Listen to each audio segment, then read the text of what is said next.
Hello everybody, I'm Arden. Welcome to another episode of Minecraft Enigmatica 2 Expert. Today is going to be another progress day, and we're going to try to bang out the remainder of the thermal expansion chapter.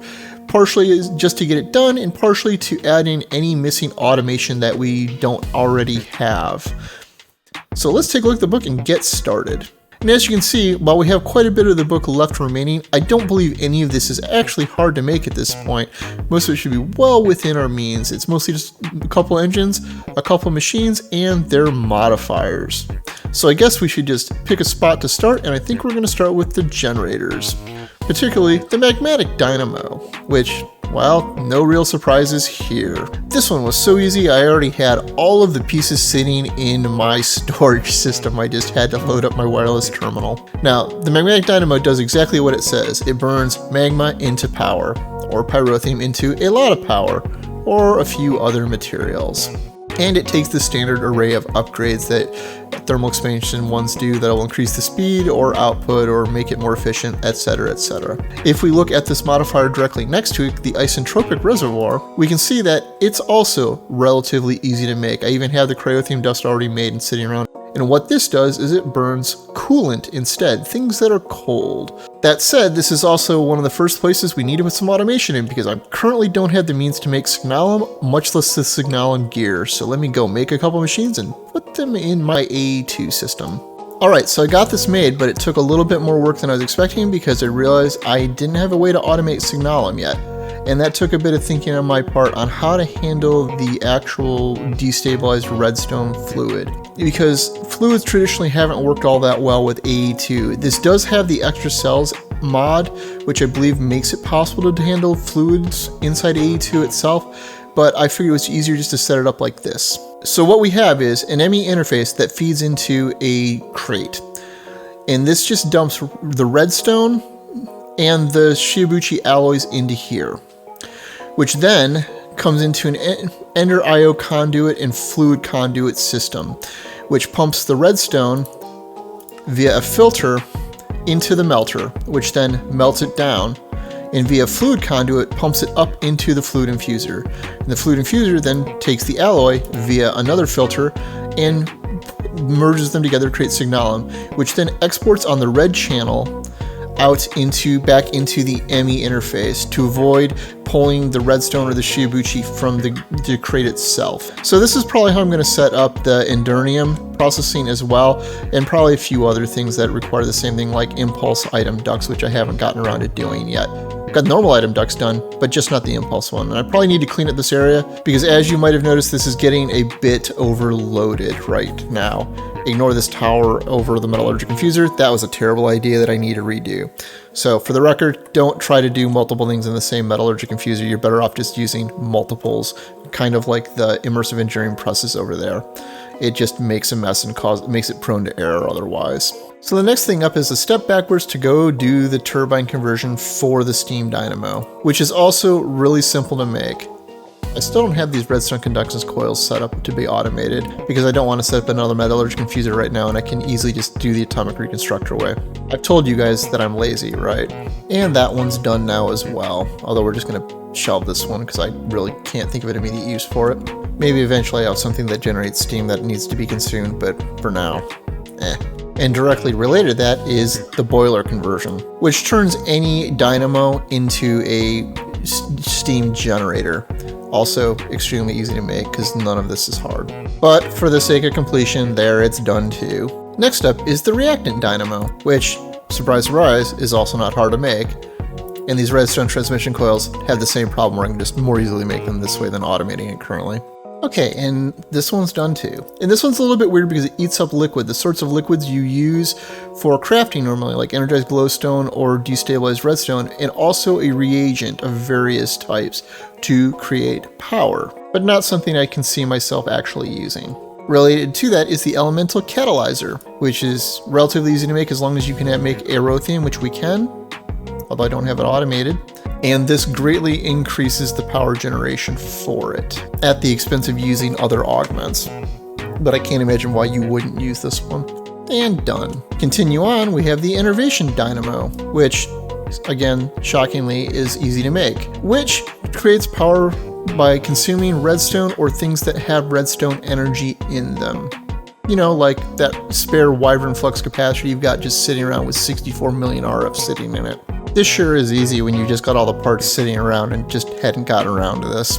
Following up on that is the disjunctive extraction, which allows the dynamo to destroy magic items to gain power. And I actually might want to seriously consider tossing this into my mob farm just because. But let's not kid ourselves, I'm not going to, because that would take some effort.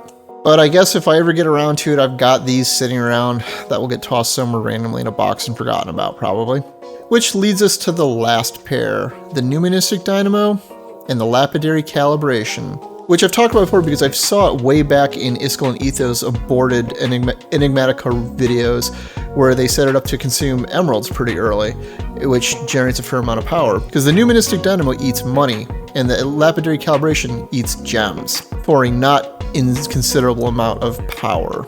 Alright, and these are done as well, and I just realized I've been mispronouncing the name of the dynamo since pretty much the beginning. I'm pretty sure it's numismatic. So, oops. Moving right along, now that we've got these finished, that just leaves us with these two rows. So let's start with the igneous extruder, which as it says is used to produce stones, which we mostly don't need, but at least it's relatively easy to make. Well, that's another one done. Taking a quick look at it, you can see it's, you know, exactly what you expect: stone, diorite, andesite, basalt, etc., etc.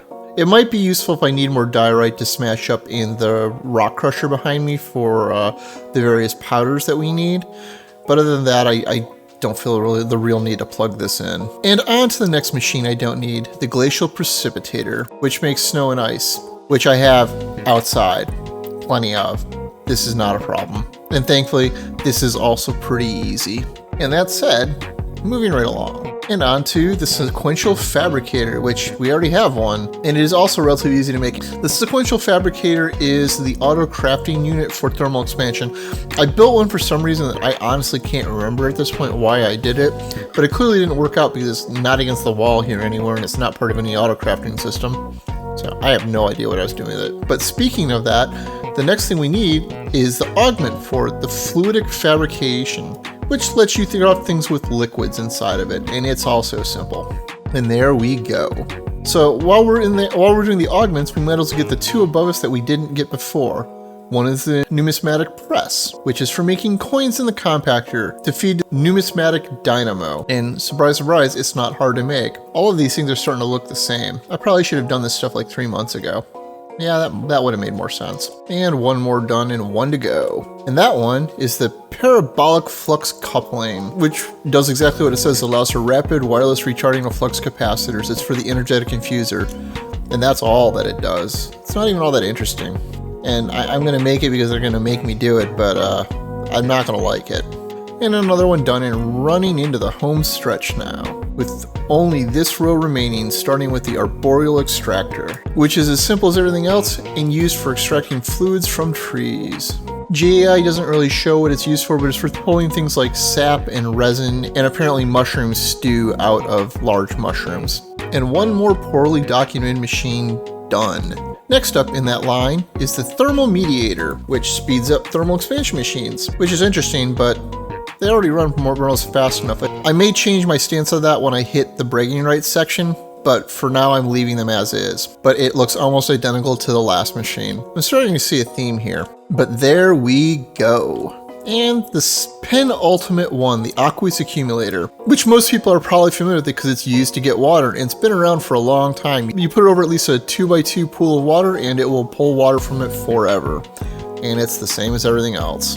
And done with that, and now on to the final one, the nullifier, which is a trash can. Haha. See? Just a trash can covered in tin. So I would say that this is a pretty fitting way to end this chapter, because I kind of want to toss most of these into this and move on with my life, because we made an awful lot of stuff that's not going to see much use today. But let me go toss all that away and let's open up all these loot chests and we can kiss this chapter goodbye. Alright, 22 of them. Let's go see what garbage we get that will be just as useful as the machines we made today. Mana dust, which isn't hard to make. Dirt. Another unbreakable wand, which we've already got 3 of them. We didn't need more than 1. It's right there in the name. Blacker lotus? Play. Ardite coins, if I wanted to use that numismatic press, or if I wanted to use that numismatic dynamo, that would probably be a good use for it. I'm stacking up a whole bunch of these coins now. Food. Another phosic resonator I don't need. Soul bead, that I'm pretty sure I don't need. More extreme reactor casings. They really, really want me to make a reactor, and I really need to get around to that. More food. Another experience pylon that I don't need. Luggage. I think that follows me around as a mobile chest. Probably don't need it though. Yep, there it is. Looks just like out of Discworld. An elytra bauble. Why are paintings even in these? Food. Experience that I don't need. More food. Even more food. That's just about as insulting as the dirt. Emeralds. More coleslaw burgers, which adds on to the stacks of them I got last time. So, other than the luggage, that's a pretty big bust, and I don't really need the luggage. So, that pretty much went as expected. As always, I'm Ard. Thank you for watching, and have a good day.